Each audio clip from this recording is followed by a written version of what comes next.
సూర్యోదయమే కాకూడదని శాసించెను. వస్తున్నానండి. ఆ మహాపతివ్రత మాటకు సూర్యుడు ఉదయించకుండా ఆగిపోయాను. ఆంజనేయులు గారా ఏమండే చీరలు పెడుతున్నారా? పక్కన 10 కాపరాలుండే చోటు కింద పెళ్ళం చీరలు ఉతికారు పెట్టడానికి మీకు సిగ్గాలేదు? సిగ్గెందుకయ్యా?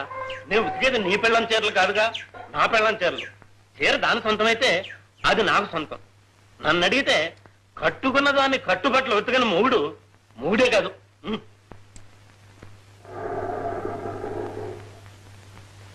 లోపల కాఫీ అయిపోదు కానీ ఇప్పుడు కాదాయరా, తర్వాత వస్తాను, అర్జెంట్ పని ఉంది. సరే. గోపి ఎంఏ. ఎరా గోపి, నువ్వు ఎంఏనా? ఆఫీస్ అందరూ బిఎస్ అనుకుంటున్నామే. నేను డిఎస్ఏరా.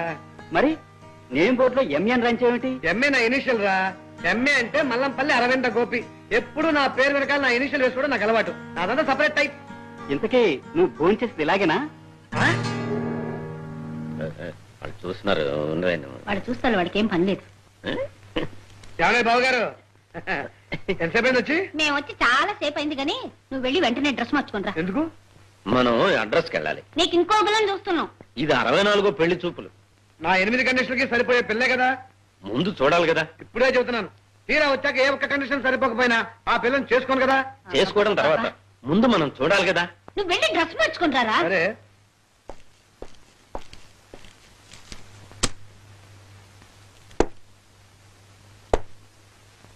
దుర్గా, మీ తమ్ముడు వట్టి మంకీ బ్రాండే. చూడు, బూట్లు తీసి బలమే పెట్టాడు, పేపర్లు నేలమే పారేశాడు. అది అలా ఉంచు. ఒకే ఊళ్ళో ఆ మూల మనం, ఈ మూల వీడు ఉంటున్నాం. అక్క దగ్గర ఉండడానికి కూడా వీడికి అవమానమే.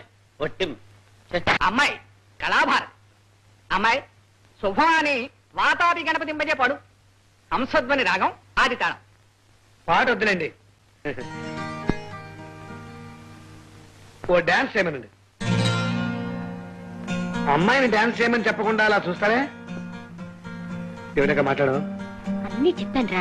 క్షమించాలి, మీ కండిషన్స్ గురించి మీ అక్కయ్య గారు చెప్పారు, కానీ అమ్మాయికి డాన్స్ రాదు. అమ్మాయి నచ్చిందని మీరు ఒక్క ముక్క చెప్పండి, 6 నెలల్లో డాన్స్ నేర్పించే పూచి నాది. ఏమంటావురా? మీ అమ్మాయికి డాన్స్ రాదని తెలుసుంటే నేను అసలు పెళ్లి చూపులుగా వచ్చామని కాదు. బాబు క్షమించాలి, నాదంతా సపరేట్ టైప్. మీ సంగతి నాకు తెలుసుంటే అసలు నేను ఏర్పాట్లే చేసి ఉండేవాడిని కాదు. మీరు క్షమించాలి, నాది ఒక సెపరేట్ టైప్. అక్క పోదామదా? పద. గోపి, పెళ్ళంటే ఏమనుకున్నావురా? 100 ఏళ్ల పంట. నీలాగే నేను కండిషన్లు పెట్టుంటే ఇప్పటికి మీ అక్క లంగా బండి కట్టుకుని వీధరుగు మీద చింతపిక్కలాడుతూ కూర్చునేది. ఏ ఒక్క కండిషన్ లేకుండా మేము హాయిగా పెళ్లి చేస్తున్నాం కదే. ఇప్పుడు మాకేమిటి, ఎంతో అన్యోన్యంగా ఉంటున్నాం, ఏవేవో సినిమాలు చూస్తున్నాం, ఏవో కబుర్లు మాట్లాడుకుంటున్నాం, ఇంకా ఏవేవో. వద్దులే కుర్రాడు. చూడు, నువ్వు వాడి స్నేహితుడివి కదా, ఇలా మా ప్రాణాలు తింటూ ఉంటే చూస్తూ ఊరుకోకపోతే కాస్త చెప్పకూడదు? సారీ సిస్టర్, ఒకరి పెళ్లి విషయంలో మరొకరు తలదొరచడం బుద్ధి తక్కువ. కరెక్ట్. వాడి పెళ్లి గురించి నిన్ను అడగడం దాని బుద్ధి తక్కువ. దాని మాట నమ్మి వీడి పెళ్లి గురించి నేను ఎలా అర్థం, నా బుద్ధి తక్కువ. కరెక్ట్.